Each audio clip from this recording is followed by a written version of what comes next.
prevalecer. E por que isso até certo ponto é previsível? Eu acho que a gente tem que ter cuidado quando fala sobre o que seria a escola de samba, do ponto de vista até da história, porque tem gente que diz assim, bom, a escola de samba é um exemplo grande de resistência. Outros dizem que a escola de samba, na verdade, ela foi cooptada pelo Estado e etc. Eu tenho a impressão que a escola de samba, o surgimento das escolas de samba, ele é fruto de duas coisas. Por um lado, você tinha o Estado brasileiro, sobretudo a partir da era Vargas e governo Dutra, etc., tentando, de certa maneira, disciplinar as manifestações da cultura popular.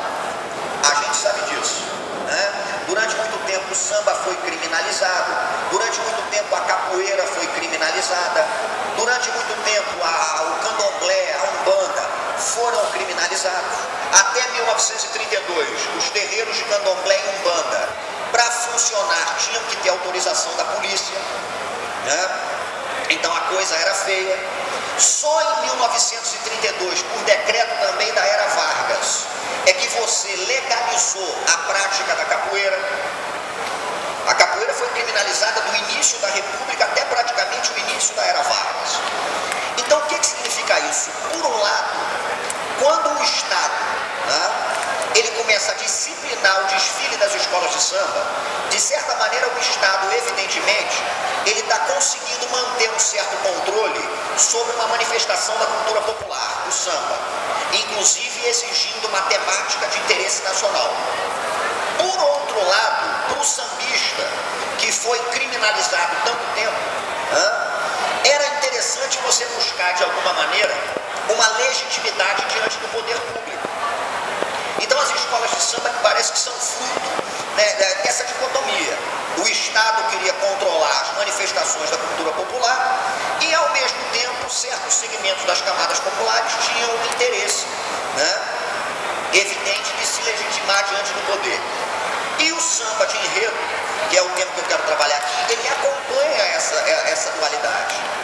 No início, então, quando as camadas populares tinham a intenção de buscar a legitimidade, era muito natural que os enredos versassem sobre temas da história oficial. A partir do momento em que as escolas de samba se desenvolvem, a partir do momento que vem em contato com a geração da Escola de Belas Artes, Fernando Pamplona, professora Maria Augusta, etc. e tal, é que essa temática ligada à negritude, ela começa de fato, né, a ter um peso muito maior. Gente, é tão surpreendente que até os anos 90 nós ainda não tínhamos tido uma temática monográfica, por exemplo, sobre a Umbanda. A Umbanda vira enredo quando a Grande Rio faz em 91 os sambos que a África não viu. Então essa questão do negro no samba de enredo, o negro como tema, ela é bem mais recente do que o senso comum costuma nos indicar. Tá? Só para chegar aqui às considerações finais e a gente não, enfim, ultrapassar muito esse tempo, eu estava até conversando com a Alessi, eu acho que hoje a gente vive um problema seríssimo em relação ao samba de enredo. O que significa isso? Bom, a gente sabe perfeitamente do seguinte, para um samba de enredo que vence uma disputa, chega à avenida e é gravado, você tem 40 sambas que vão se perder. Um outro problema, os sambas de enredo só começam a ser gravados a partir do final dos anos 60. Né? 1968, 1969, você começa a gravar. Então, de 1930 e poucos até o final dos anos 60, você depende basicamente da memória dos compositores e você encontra gravações muito esparsas.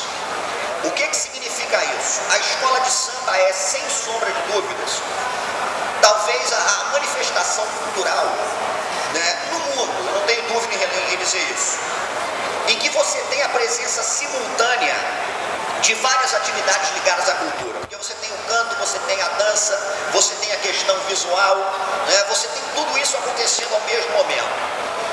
E o samba de enredo é testemunha disso. O samba de enredo, ele deve ser utilizado como fonte para estudar a história, como fonte para a gente entender melhor como as coisas aconteceram. E esse acervo se perde. A gente começou a organizar o acervo do Museu da Imagem e do Som, e por incrível que pareça, no acervo do Museu da Imagem e do Som, nós não tínhamos nem 80 sambas de enredo gravados e arquivados. É um negócio terrível. Para a gente levantar 1324 gravados foi uma dificuldade impressionante, né? E num cálculo aproximado que a gente fez, se você considera só os 4 grupos principais dos desfiles de escola de samba do Rio de Janeiro, isso daria ao longo da história um acervo de mais de 25 mil sambas de enredo. Então você imagina só quanta coisa se perde, né? Quanta coisa poderia ser interessante, quanta coisa tem que ser levantada. É por isso que eu deixo aqui como sugestão, né, para a gente continuar, é por isso que eu deixo como sugestão isso. Quem tiver interesse em trabalhar essa temática, quem tiver interesse em trabalhar esse tipo de coisa, essa fonte documental que é o samba de enredo, tem muito trabalho a ser feito, tá? São pouquíssimos os livros que versam especificamente sobre o samba de enredo. Eu estou fazendo esse trabalho com a professora Raquel Valença, desse levantamento para o Museu da Imagem e do Som.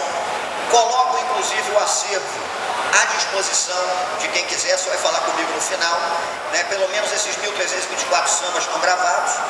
E ressaltar, enfim, para concluir, mais uma vez, o prazer aqui de estar com a Alessi e com a professora Maria Augusta. E professora, só um pequeno detalhe aqui para fechar, talvez a professora Maria Augusta não saiba disso, mas a primeira vez que eu desfilei numa escola de samba e comecei a me apaixonar sobre escola de samba, o meu tio foi presidente de um bloco carnavalesco que virou escola de samba, chamado Canário das Laranjeiras. Meu tio chama-se Salvador, presidente do Canário. E a primeira vez que eu desfilei, era bloco ainda, foi num enredo chamado Canto às Laranjeiras e a professora Maria Augusta foi a carnavalesca. Então, para mim é uma honra estar aqui numa mesa, fazendo parte de uma mesa ao lado da professora Maria Augusta, que sem saber, né, teve uma importância decisiva para que eu me apaixonasse por carnaval, para que eu me apaixonasse por samba de enredo, para que eu me apaixonasse pela cultura popular e, sobretudo, pela cultura popular da cidade do Rio de Janeiro. Gente, é isso aí então, à disposição de vocês depois para qualquer esclarecimento. Muito obrigado.